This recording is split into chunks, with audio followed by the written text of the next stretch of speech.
সাবেক খাদ্যমন্ত্রী সাধন চন্দ্র মজুমদারকে গ্রেফতার করেছে ঢাকা মেট্রোপলিটন পুলিশের গোয়েন্দা বিভাগ। গেল রাতে ঢাকার বসুন্ধরা আবাসিক এলাকা থেকে তাকে গ্রেফতার করা হয়।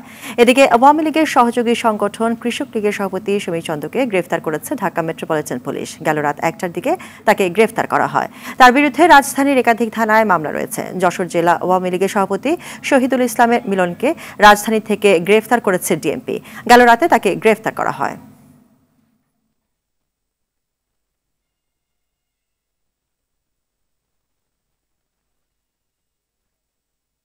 দর্শক, এই মুহূর্তে ডিবি কার্যালয়ের সামনে থেকে সরাসরি যোগ দিচ্ছেন সহকর্মী ইকবাল অনেক। সাধন চন্দ্র মজুমদার সহ গ্রেফতারকৃতদের কখন নাগাদ আদালতে তোলা হবে এবং কোন কোন বিষয় জিজ্ঞাসাবাদ করা হতে পারে, বিস্তারিত জানাবেন। নাবিল, আপনি যেমনটি বলছিলেন যে সাবেক খাদ্যমন্ত্রী সাধন চন্দ্র মজুমদারকে গতকাল রাতে কিন্তু বসুন্ধরা আবাসিক এলাকা থেকে গ্রেপ্তার করা হয়েছে। গ্রেপ্তার করার পর কিন্তু তাকে ডিবি কার্যালয়ে নেওয়া হয়েছে। তারা কিন্তু এখন ডিবি কার্যালয়ে আছেন। এই সাধন চন্দ্র মজুমদারের বিরুদ্ধে কিন্তু নানা ধরনের অভিযোগ রয়েছে। তার বিরুদ্ধে প্রধান যে অভিযোগটি রয়েছে যে চালের বাজার রয়েছে, সেই বাজারটি তিনি নিয়ন্ত্রণ করতেন। শুধু চালের বাজার নয়, তিনি গড়ে তুলেছিলেন দুটি সিন্ডিকেট গড়ে তুলেছিলেন, ভাই লীগ এবং সিন্ডিকেট লীগ নামের দুটি সিন্ডিকেটও কিন্তু গড়ে তুলেছেন তিনি।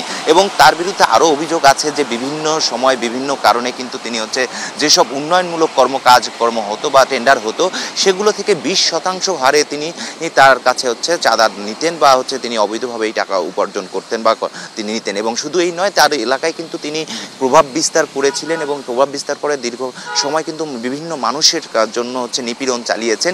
তিনি কিন্তু 2008 সালে সংসদ সদস্য নির্বাচিত হয়েছিলেন, 2014 সালে সংসদ সদস্য নির্বাচিত হয়েছিলেন, 2018 সালে এবং সবশেষ কথিত সরকারের গত যে 2024 সালে যে নির্বাচন হয়েছিল, সেই নির্বাচনেও কিন্তু সংসদ সদস্য হিসেবে নির্বাচিত হয়েছিলেন। এবং তিনি কিন্তু 2018 থেকে 2024 সাল পর্যন্ত খাদ্যমন্ত্রীর দায়িত্ব পালন করেন। সেই সময় কিন্তু বড় যে সমস্যাটি তৈরি করেছিলেন সেটি চালের বাজার। যেই চাল সাধারণ মানুষের যে দ্রব্যমূল্যের যে প্রধান চাহিদা নিবারণ করে, সেই জিনিসটি কিন্তু নিয়ন্ত্রণ করতেন। এবং এই সিন্ডিকেট নিয়ন্ত্রণ করে কিন্তু তিনি অনেক অর্থ উপার্জন করেছেন। এবং সেসব বিষয় নিয়ে কিন্তু আরেকটু যদি বলে রাখি, এই গতকাল কিন্তু কৃষক লীগের সভাপতি এবং যশোর আওয়ামী লীগের সভাপতিতে কেউ কিন্তু রাজধানী থেকে গ্রেপ্তার করেছে গোয়েন্দা পুলিশ। আমরা কিছুক্ষণ আগে জানতে পেরেছি যে হিজবুল্লাহ তাওহীদের যে মিডিয়া সমন্বয়কারী আছে, তাকেও কিন্তু গ্রেপ্তার করেছে সিটিটিসি।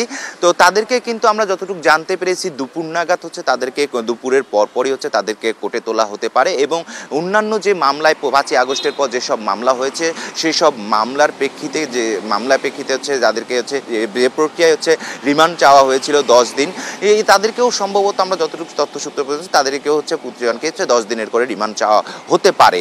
তো এই ছিল আমার কাছে নাবিলা সবশেষ অবস্থা ডিবি কার্যালয়ের সামনে থেকে।